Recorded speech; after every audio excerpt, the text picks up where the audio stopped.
Hi, I'm Samantha Parks. I've been clean since June 23rd, 2016. I want to share a little bit of my recovery story with you and the parts of my addiction. I started using when I was 12 years old. I started smoking marijuana, drinking, thinking it was the cool, right thing to do. Then life started happening. My mom died. My sister was older than me. She was cool. She was smoking weed, partying, taking pills. So I just kind of followed her lead. And my dad was an alcoholic, so it runs in our family. My mom died of alcoholism. Um, so I just started following my sister's lead and went on my own path, making my own choices by stepping up a notch to methamphetamines. I was a young girl. I've seen a lot. I've been through a lot. I started dating. I got pregnant when I was 16 with my first daughter. And I was drinking and using the whole time. I stopped while I was pregnant, but I just kept going. And so after I had my daughter, I kept using. Then I got pregnant again with my second son. I started using right after I had him, so there was not a long period of time that I was clean and sober. Then I hid it from everybody. My family thought I was doing good, but really underneath the table I was taking pills and drinking and partying to cover up the numb of my mom's dying. My dad was an alcoholic, and the choices just, it's been around me my whole life. Um, Me and my sister used for a long time together. We both have lost our kids to alcohol and drugs, and but now today we're doing a lot better. We're clean and sober, both of us together. She's my best friend.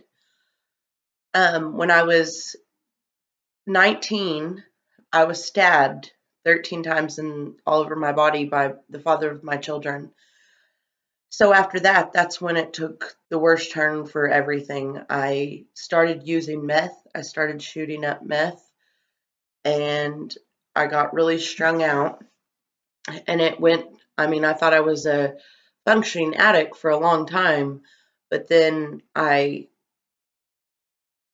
started losing things. I was married to a good man. We had a good home, and we had our whole lives ahead of us, a wonderful life where you would think you would never have to use.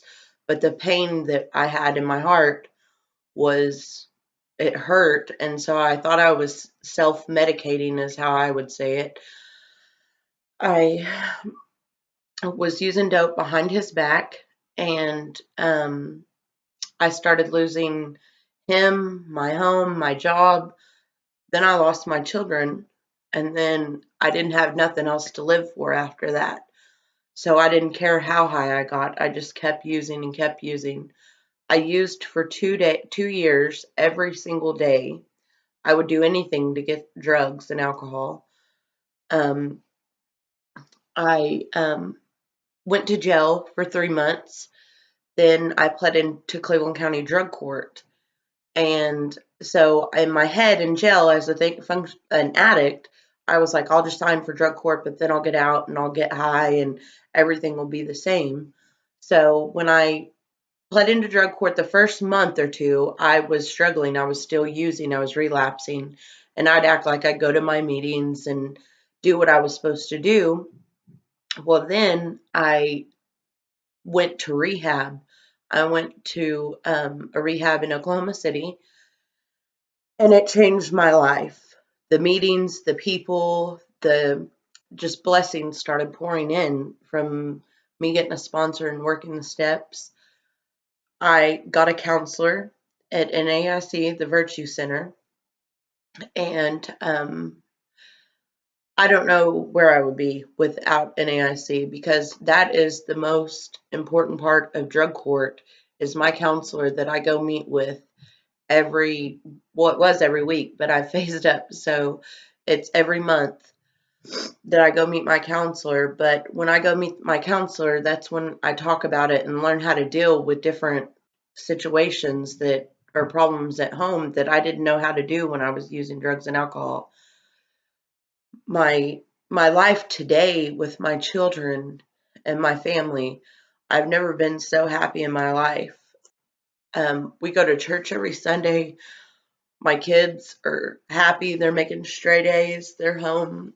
And my life that I work my steps, my 1, 2, and 3 every morning when I get up.